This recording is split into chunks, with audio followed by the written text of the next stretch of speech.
Alors, aujourd'hui, je vais vous parler des départs de certaines âmes où on a l'impression qu'il y a des personnes qui partent trop tôt. On a des personnes qui perdent des enfants ou des proches et on se dit à chaque fois, mais il était jeune ou c'était pas le moment pour lui, etc. Et ça nous laisse, nous, dans des douleurs vraiment très, très profondes.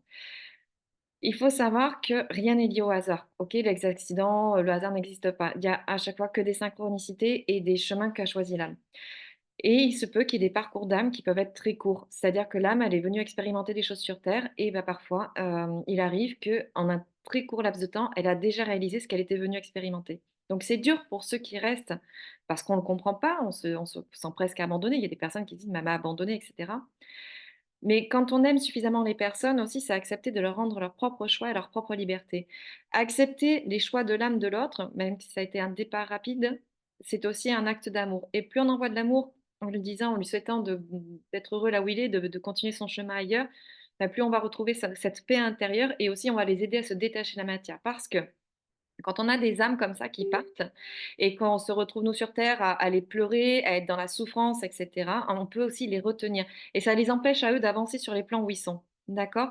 Donc plus on nourrit ce genre de pensée, bah, plus pour eux c'est dur d'évoluer sur d'autres sphères. On a aussi, je vous parlais un petit peu de tout ça aussi parce que ça m'intéresse énormément. Je voulais vous dire, qu'est-ce qu'on entendait par aberrante, fantôme et cetera, OK? Il y a des personnes qui n'ont pas été préparées à la mort ou qui n'avaient aucune croyance sur terre, qui se sont complètement détachées de leur conscience et qui, du coup, quand elles se retrouvent décédées, ne comprennent pas ce qui leur arrive. Et elles étaient tellement attachées au plan matériel ou à certaines personnes sur terre qu'elles restent encore entre 2 mondes, en fait. Elles sont encore en transition. Elles n'arrivent pas à trouver ce qu'on appelle, la lumière et cetera à monter parce que, elles comprennent pas ce qui leur est arrivé. Et nous, qu'est-ce qu'on peut faire en tant qu'humains pour les aider?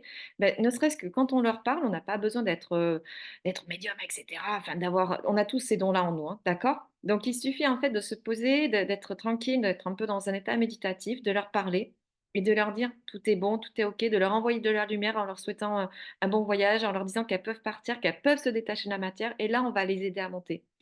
Et si vous avez des choses qui se passent un petit peu chez vous, ou si vous avez l'impression qu'il y a toujours des présences et cetera, bah, dans ces cas-là, c'est là que vous faites appel à des professionnels. Il y a des médiums qui sont spécialisés là-dedans, dans le contact avec l'au-delà, dans le contact avec les défunts. Il y a des passeurs d'âme qui nettoient les maisons, qui nettoient, qui dépolluent ce genre de choses, qui peuvent papoter aussi avec l'âme pour l'aider à monter, à comprendre ce qui lui arrive. Si c'est des sujets qui vous intéressent, moi je suis hyper ouverte à vos questions et je serai ravie d'y répondre. Je vous souhaite une bonne journée et à très vite.